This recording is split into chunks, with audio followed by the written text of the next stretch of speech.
This is Agriculture Today, and I'm Shelby Varner with the K-State Radio Network. Beginning today's show is Tera Barnhardt and K-State's Brad White to discuss the Veterinary Training Program for rural Kansas. They talk about the impact of the program for veterinarians and rural Kansas. Brad and Tera continue their conversation about VTPRK with how it can contribute to rural communities. We are then joined by K-State Weed Management Specialist Sarah Lancaster and Beef Specialist Sandy Johnson with information about herbicides on soybeans and livestock. K-State Research and Extension Horticulture Agent for Johnson County, Dennis Patton, ends today's show with how to plant or overseed cool season lawns. That and more is coming up ahead on Agriculture Today.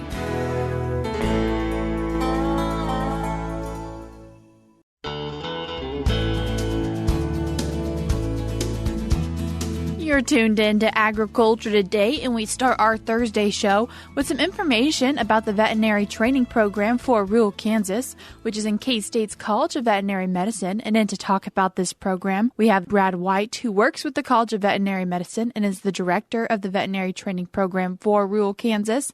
And he is joined with Tera Barnhardt. She's on the advisory committee for this program and is a vet in rural Kansas who is also an alumni of the Veterinary Training Program for rural Kansas. Brad, getting this conversation started with you now. This program was created in 2006, and kind of what led to its creation?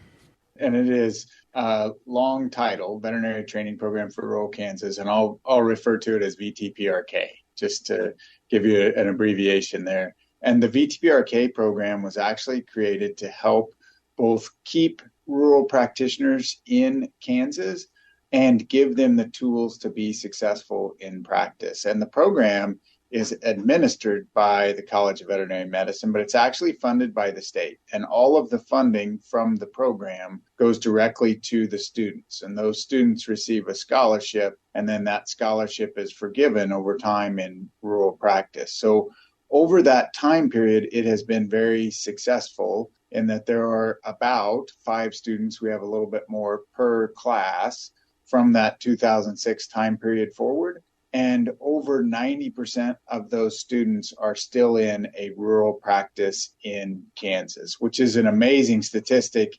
And the goal of the program was get people out and have them be successful in practice. And that's exactly what we're seeing with the numbers. So we've had some really good alumni go through that program, of which Dr. Barnhardt is one. Tera, you currently own a business and reside in a rural community. And so how do you see vets being important to Kansas agriculture, and how does this program support that? Kansas agriculture depends greatly on our food animal side of production, and Kansas is really well known for feedlot cattle, dairy cattle, cow-calf. There's even some small ruminant swine. There's just a myriad of food animals out in production in different parts of the state, and they need veterinary care, and they need our bright and brilliant students to leave Kansas State and serve those farmers and serve the state in return, because we'll have a healthier population and a more productive population of food animals. The other thing, Tera, to add on to what you said, I think it's really important that we have the training for those students as they go through. One of the things that sets apart the VTPRK program is it's not just a scholarship. I mentioned that's part of the program, but there's also some additional training that those students receive as they go through, specifically related to how to manage a business well and how to deal with some of the things that we will have to work with in rural practice, such as food animals. So we've added on in the last few years, and there's actually a food animal certificate program which provides additional training, not just to our VTPRK students, but also to other veterinary students. So we'll see that about 30%, 25 to 30% of our graduates will go into rural or mixed animal practice, which for perspective, that's over twice as many as the national average. So we actually see quite a few of our students going into rural practice, but we have a need for them to be out there, just as Dr. Barnhardt mentioned. Tera, you've obviously gone this program and are helped serving on that advisory committee for it. And so what was it like for you going through VTPRK? VTPRK was just a pivotal moment in my veterinary career from the beginning of vet school. We were selected as freshmen, and I was part of the class of 2014. You could have thrown every one of us that applied for this scholarship in a hat and not been wrong with who you picked out. We just had that many good applicants that year. And so now I see that from the advisory committee standpoint, how difficult it is to pick students and award the scholarships, because we do have a lot of students coming through Kansas State that are worthy of this program and that will serve the program well. Some of the specific training that I received that I use on a daily basis now, unfortunately, I received some training on emergency preparedness through the USDA, and that's come in really handy, not necessarily something I would have received in the veterinary curriculum, but something I received directly from the VTPRK program. We took a lot more business classes that surrounded managing a mixed animal practice, or what it looked like to run a business in rural Kansas. And that has been very beneficial to me, because I know it won't come as a surprise to everyone, but we start veterinary school because we have this innate ability to care for animals and care for the people who take care of animals. Not all of us have the business acumen to be running these businesses, and so that training is critical for our success when you send us out to rural parts of the state. Yeah, absolutely. And I'll jump on there because a couple of things that we've added in the last few years that I think have been valuable to the students. In addition to what you mentioned, we do some business courses as they go through, but we also have interactions with private practitioners. And we appreciate, actually, Tera hosted our students last year when we came out, but they do summer tours where they get to interact with practitioners across the state, as well as different types of operations. So dairies, feedlots, packing plants, cow-calf operations, seed stock operations. And it allows them to better understand what are the needs of some of those producers at a time in their training where they can learn more about those specific needs. So it gives them a great opportunity to expand their knowledge base, that when they get into practice, they're serving their clients well. Tera, you're someone who's been through this VTPRK program and currently own a business in rural Kansas. And so how do you feel like this program played into where you are now?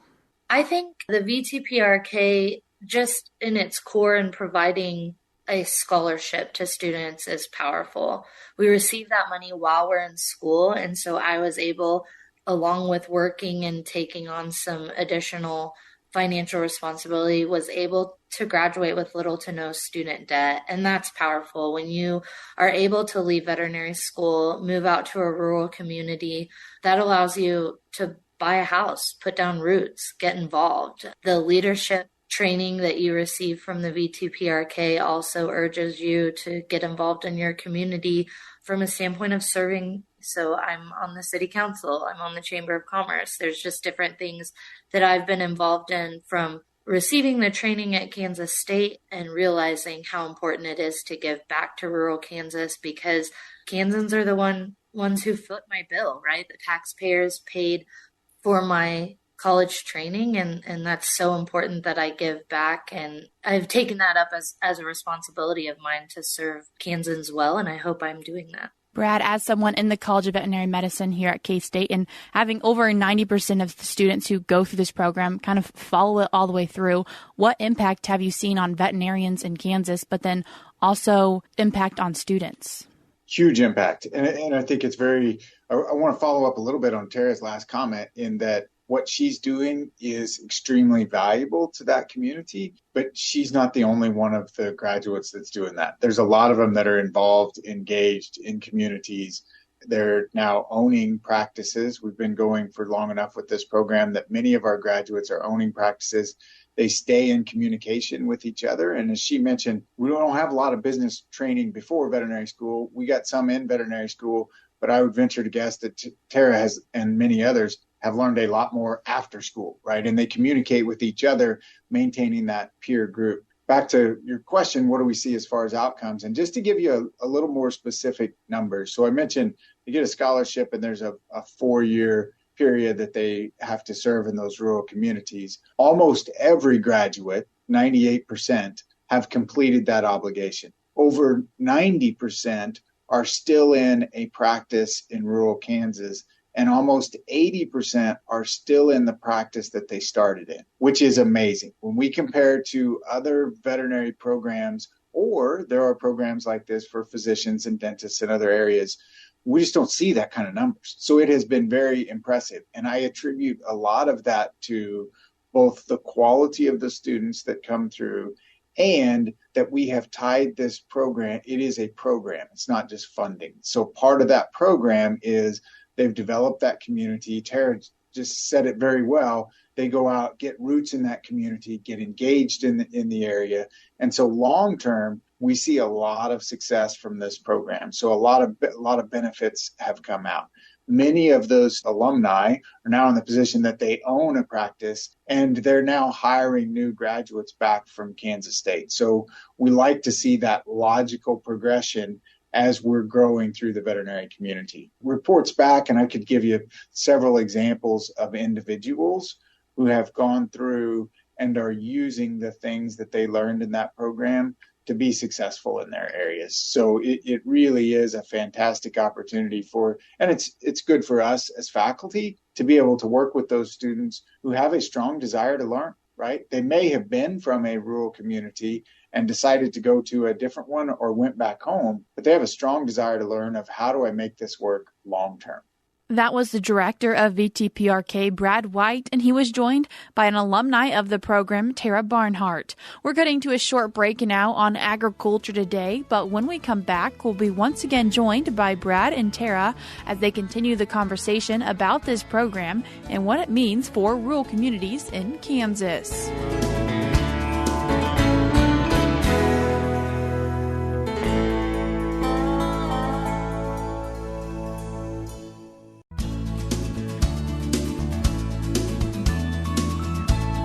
You're tuned back into Agriculture Today, and we continue our conversation with Tera and Brad about the Veterinary Training Program for rural Kansas at Kansas State University's College of Veterinary Medicine. Brad, continuing our conversation now, discussing that big network of alumni who have been through this program, and how have you seen them be involved in their rural communities across Kansas? I think they're tying into those rural areas and working with the producers hand in hand. Now, based on region of the state, in some parts of our state, that's highly focused on producers in a certain area, like maybe cow-calf producers, or focused on the growing cattle. Depends on what the need is. But that group of students, one of my favorite things is we have an alumni meeting in June in association with a conference where a lot of our VTPRK alumni come back and they get to interact with our current VTPRK students. And it's great to see that progression of now they're teaching the students, hey, here's the things you really need to know, right? They look at us and say, okay, these guys say some stuff, but here's what you need to know. That's the fun part of being able to have those conversations and really transfer that information to get them to be able to be successful long-term, but also to start their practice career at a run. And what has come full circle for me, the opportunity to serve on the advisory board has gotten me a chance to interact with the newest students in the VTPRK, but also the chance to host some of the VTPRK tours that have come out to Southwest Kansas to see our production agriculture has given me an opportunity to connect with the students who are in the vet school, and that has been a lot of fun. I've hosted a few of them for externships, and that starts building a network of people that I may not have a job when they graduate to hire anyone, but I can serve as a reference for a couple of them who have ridden with me or really struck me as a very talented student. Or maybe I know of a practice in Western Kansas that I could reach out to a VTPRK student and say, hey, these are the positives of this area. And they may not have a personal connection to that county, but I do. And so that's been fun to come full circle and connect back with students. And, I had to have some self-motivation to jump out and serve on the advisory board, but even a ton of other VTPRK alum could be in my shoes and reaching out to these students and working with them as well. And that's a really special part of the program that you don't see in other professional programs that offer a rural loan repayment. We kind of have this K-State connection that we all stay in touch, and that's really neat. Well, and one of the things that we also do is we have the advantage of everybody staying home for a period of time a couple years ago. And so what we'll have a monthly lunch now with the VTPRK students where they actually get to interact with practitioners and talk to them about what are you dealing with today? What's your perspective? And they talk to practitioners around the state, and we can make that work because we can do it by remote meetings. But what is really fun about it is those students are so excited to learn. People talk about, who's going to go to rural Kansas or who's going to go out and start a business or work in a business. These students are excited and enthusiastic about it, and it is fun to be around them, and you can't help but get a little bit passionate about it because of what they want to go do and helping them get to their goals. If students are wanting to find out more information about the veterinary training program for rural Kansas, how can they do that? The easiest way that I would recommend is I would Google VTPRK Kansas State, and it'll put you right to the exact page you want to get to, or you can navigate the K-State website. And there's a one-pager that talks about here's what the program is, here's what it does, and there's information if you're interested in applying it's only eligible for veterinary students, but those thinking about veterinary school should look at programs like this. This is not the only program like this that would be eligible for, but I think it's worth evaluating. That was VTPRK Director Brad White and alumni of the program, Tera Barnhardt. I'll link the resources that they mentioned in today's show notes on agtoday.net. We're continuing our show now with K-State Weed Management Specialist Sarah Lancaster and K-State Beef Specialist Sandy Johnson as they discuss things livestock producers need to take into consideration if they're thinking about feeding their livestock soybeans. Sarah, starting off this conversation with you with a saying I've heard you say multiple times, the label is the law, and how does that incorporated into this topic? That is one of the things that an extension specialist in weed science says a lot. The label is the law. And definitely it's kind of the short answer to this whole topic of what do we do about herbicides that have been sprayed on soybeans that we now think we want to harvest for hay. Most of the herbicides that we spray on our soybeans, we don't know a lot about what happens to them in terms of feeding them to livestock because the companies don't intend these products to be sprayed on crops that are being fed to livestock, right? Farmers didn't intend to feed these soybeans to livestock. So the short answer is that most herbicide labels have a statement, something to the effect of do not graze or harvest for forage treated soybeans. That's what the label says. So that is the law. There are a few exceptions to that law. So the Ingenia label actually says that if you wait 2 weeks between your final application of Ingenia and harvest, that you can feed soybean hay that has been treated. And the XtendiMax label just says that livestock grazing or feeding is permitted. So it doesn't give any idea of what that harvest interval should be. Another one that is important is the Roundup label. So the newest formulation of Roundup, which is PowerMax 3, similar to the XtendiMax label, you need to wait a minimum of 14 days between application and harvest. So there are some exceptions, but by and large, we don't have the data to say that these herbicides are safe to use in a soybean hay setting. Producers are thinking of different alternatives, but they need to look at what herbicides they've used before they actually go, oh, I should cut my soybeans. Shelby, definitely keeping in mind what herbicides you've sprayed is an important consideration for staying in compliance with that label, because in June, when we were making these applications, in a lot of places, we were getting nice rain. And so that was not on anybody's mind. But yes, definitely something that folks need to be keeping in mind as they're making these decisions this fall. Sarah mentioned that companies aren't testing for what this does to livestock if it is grazed, but producers should not figure out. They should just make sure they don't graze it or use it for eating. Right. We are known in the United States for a very safe food supply, and we really don't want to do anything to change that impression or in any way do something that might create problems. And in many cases, if they went through the hundreds of thousands of dollars it would take to verify this was okay, I think many of these products with some time delay would be fine. But the bottom line is we don't know. Our consumers are very sensitive to this. And so it's just not worth the risk. And quite possibly in some cases, the problems could be much more severe. The bottom line is we don't know, and following the law is our best guide. If producers have not used these herbicides or are within the ones that are able to be used for livestock, what are some ways they can use soybeans for their rations? The best use of all the forage that would be out there would be to put it into silage. That would allow us to get better use of that stem, but often in these conditions, the tonnage is quite low, and so that doesn't look very attractive. That would get us the most feed value. And because often then the amount of forage out there is limited, grazing might work, but often we don't have fence or water. So that's where we get to looking at haying. And of course, the forage value is really pretty good. The challenge we have is making sure that we harvest the leaves. They're already falling off if we're in this situation. And if we cut it and try to get the stem dried down, it's a very delicate process that, still bundle that up and keep the leaves that have the quality. So can be done. Those of us in Northwest Kansas would be concerned about the residue left behind when we bale those off. And of course, it's going to be similar if we, actually took them to harvest. But that bare ground when the wind is coming up from the south is certainly point of contention. And another thing that we have noted, and I don't know that we've sampled a lot of soybeans to test this, but I know of at least one occasion where these soybean plants were tested high with nitrates. So I can find you a list that shows high nitrates in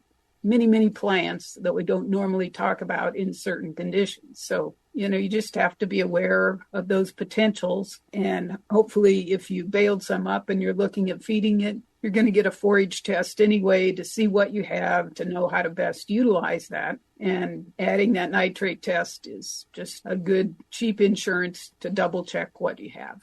Sandy, you bring up high nitrates, which is something important because it can be deadly for your livestock. Right. If they consume forage that's too high in nitrates, it can kill them and can also cause abortions in pregnant females. And so dead animals are expensive. Formerly pregnant cows are expensive. We have the science, we can test, we can manage it. And so as I think about things across the state, a $10 test or whatever it is just for the nitrate portion is cheap. You'd be silly to not incorporate that with part of your forage testing. That was K-State beef specialist Sandy Johnson, and she was joined by weed management specialist Sarah Lancaster. I will also link the resources that they mentioned in today's show notes on agtoday.net. We're cutting to a short break now, but we'll be back with more ahead.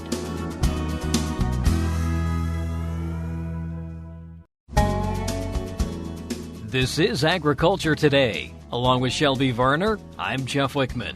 September is an excellent time to plant or overseed cool season lawns, such as tall fescue or Kentucky bluegrass, because they've typically had enough of summer's high temperatures and limited rainfall, and the thinning stand may need to be replenished.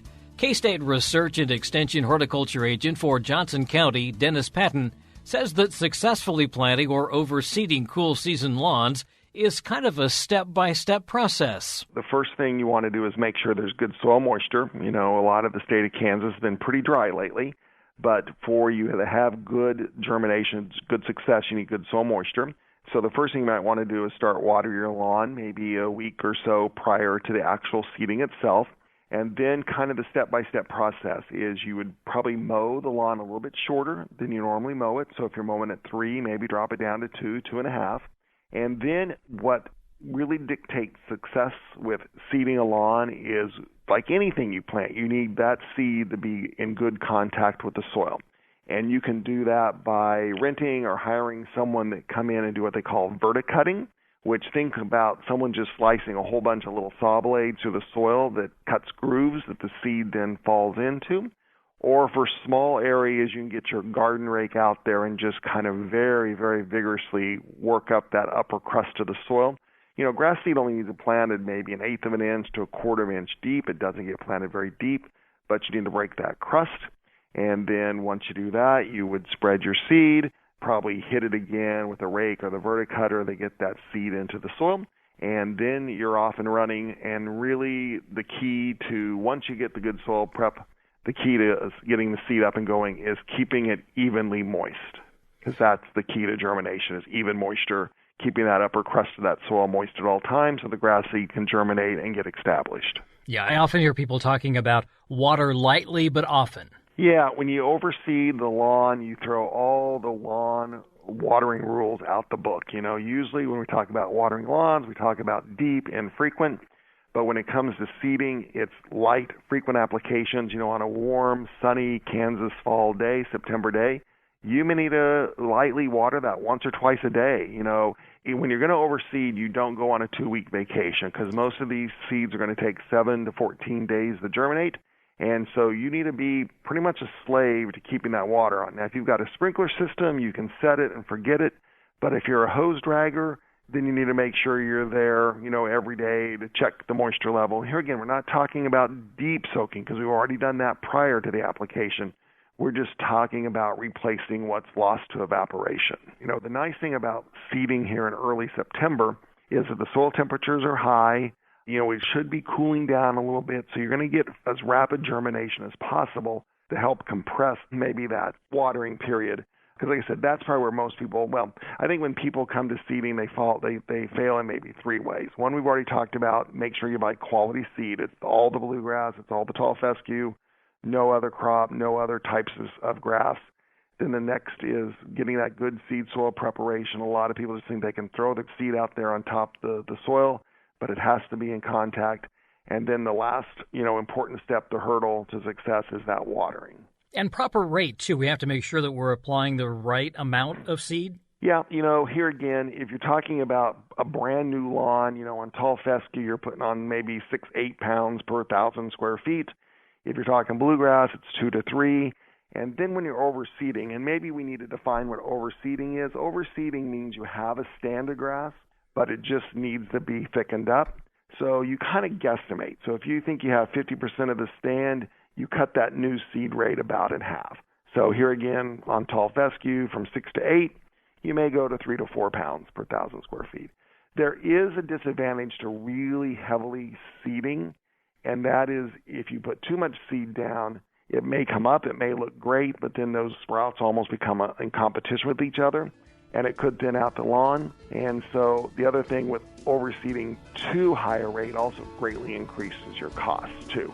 So you kind of want to stay in those ballpark numbers there to get a good even stand of grass. That's K-State Research and Extension Horticulture Agent for Johnson County, Dennis Patton, with tips for successfully planting or overseeding cool season lawns. And that'll do it for this edition of Agriculture Today. For Shelby Varner, I'm Jeff Wickman. This is the K-State Radio Network.